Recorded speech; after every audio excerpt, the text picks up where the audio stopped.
We're painting cute little animals, and we've painted a ton of these. And today's is inspired by one of my new art friends from Spain, Claudia. She'll probably know right away what this is, but can you guess what today's is going to be? Grab your watercolors and give them a spritz. Then I'm going to fill my brush with a purple color. We're going to start similarly, but not quite. Because instead of making two circles that are about 2 circles apart from each other, we're gonna make 2 half circles. And we want the halves to be on a little bit of an angle. And I don't want this to bleed together with the other parts, so I am going to make this dry. Then I'm gonna grab a brown color with my brush. I'm gonna make 2 little swoops that come out, and then go in a little bit and make a little cap. I'm gonna make a straight line on top of the eyes where we made those. Fill that in between the nose, and then it's gonna go straight out to the sides. I'm gonna make it a little bit fluffy. Does not need to be perfect. At the very top, I'm gonna make 2 little ears. It looks super funny right now, and it definitely needs another layer, so it's time to let it dry or make it dry.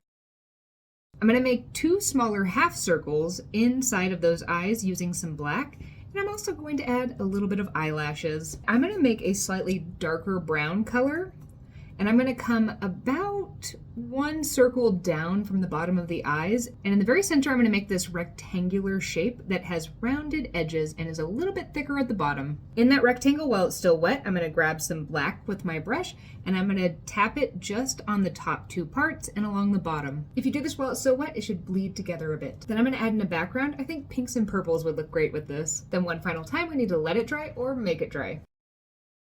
And once it's dry, it's time for my favorite part, which is taking a white gel pen, outlining everything, adding in some highlights to the eyes. That always gets me.